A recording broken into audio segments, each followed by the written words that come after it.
In this video, we're going to catch up with the moves of two popular foreign exchange pairs, pound US dollar and euro US dollar.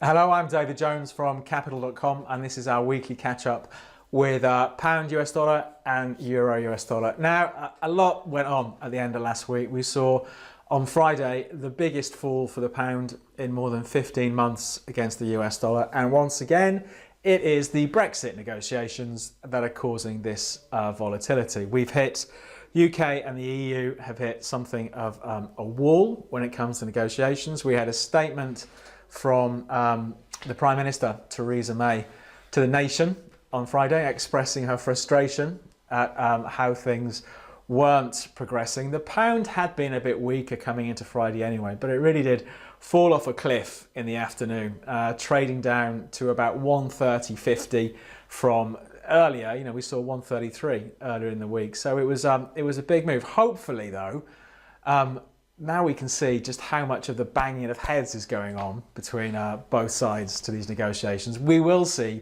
some progress this week, but it does give us some really obvious levels to watch. And we've got the lows from Friday at 130.50. That's the big one to watch. We have seen it tested again today, and the market has rallied about 50 or 60 points. So pound US dollar, very much the market to watch. But the euro's not been boring either. We'll have a look at the chart in a minute. The euro last week hit its best level against the dollar for a couple of months. So again, there's a question about whether that strength can continue this week, or is it time to actually sell the euro? There's also a lot going on, leaving all the Brexit stuff to one side. There's a lot going on this week. On Wednesday evening, we've got our UK time, we've got the latest interest rate decision from the US. So the Federal Reserve, the broad expectation is for rates to go up by 0.25%. Normally we can see plenty of volatility off the back of these announcements, even though that is expected. And then Thursday and Friday, we've got the latest GDP numbers from the UK and the US. So how well or not are their economies progressing? But let's get into it. Let's start off with pound US dollar. We'll look at that move from Friday and look at the big levels to watch if you're trading it this week. Let's take a look at that move from Friday in a bit more detail. So it's coming into Friday morning, 6 o'clock in the morning. The pound was trading just below 133. It was selling off anyway, and then we did see, when we had Theresa May's speech in the afternoon, the UK Prime Minister, that's when it really sold off heavily. So it traded as low, almost as low as 130.50 on Friday, about 3:15 Friday afternoon. So it was a big range on Friday, you know, almost a 300-point range, something like 230, 240 points in the end. Coming into Monday, so far in Asian trade overnight, or the early hours of European trade, it's had another look at those lows, but we have seen something of a bounce back. And I think this is the question for this week. Is the sell-off on Friday overdone? After Theresa May's speech, are we going to see finally a bit more progress in these Brexit negotiations? Let's go back to the big picture. So we're back on the daily chart now. So the market had been selling off through all of the summer, as we saw. The strength that we've seen in recent days has broken out of that downtrend.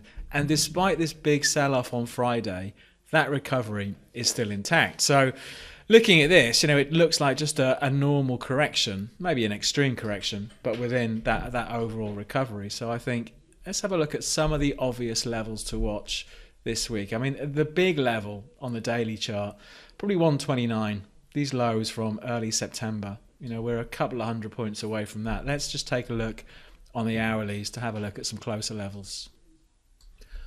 So here's the hourly chart. There's our sell-off on Friday. The market hits 130.50. We've seen 130.50 tested almost today, and the market so far has bounced back about 50 points from this level. So clearly the immediate one to watch, 130.50.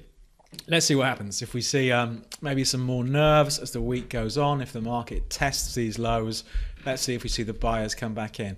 But after that, we've got support from back here, 130.20, then support back here at 129.70. So there are lots of pockets of support left behind as this price recovered. So, you know, looking at it this way and maybe taking some of the emotion about the negotiations out of the discussion, For now, at least, it looks like Friday's move was something of maybe an overreaction, a knee-jerk overreaction. We have lots of support left below the price. So it wouldn't be surprising to see at least some of those losses clawed back as the week goes on. But I think pound US dollar, if we're only going to watch one foreign exchange market this week, this is the one to watch because of the volatility that we had on Friday, because of the recovery that we've seen over the past month, and because of these ongoing EU, UK, Brexit negotiations. So the obvious one is 130.50, the lows from Friday. Has the market overreacted?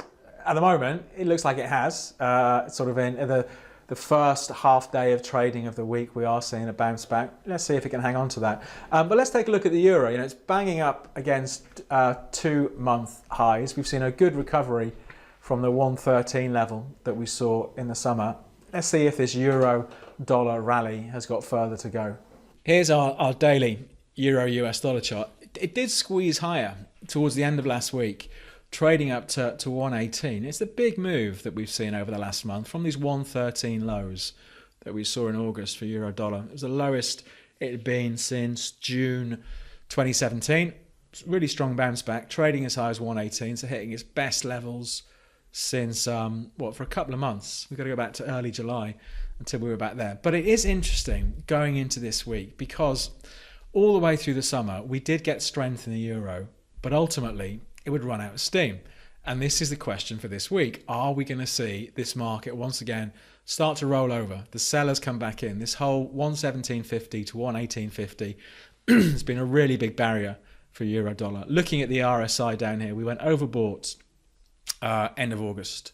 The market has pushed a little bit higher again, and the RSI has gone overbought again. So if this market, euro dollar, is going to run out of steam anywhere, then we are here. So I think it's a really interesting one to watch this week. Clearly that the big line in the sand is 118.50. So, you know, one strategy, if we think about short selling up here, if we're thinking about trying to profit from a slide in the euro, then one place for stops, an obvious place for stops, is somewhere above 118.50, 118.55. Okay, somewhere above those previous highs. On the flip side, because of course we need two alternatives, if we're going to see the market trade through 118.50 and push out and break those highs, it does suggest we're seeing something of a major shift in sentiment for the euro versus the US dollar. So it's going to be, I think, a really interesting week. For now, I'll be expecting that level to keep the market under a bit of pressure.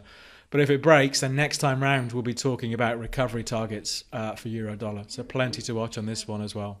So if the euro is going to run out of steam anywhere, we're here. You know, 118.50 is the big level to watch in the days ahead. So I think, given that all we saw on Friday for the pound, the fact the euro is getting close to these old highs and everything else that's going on this week, it could be a really volatile week for currency markets.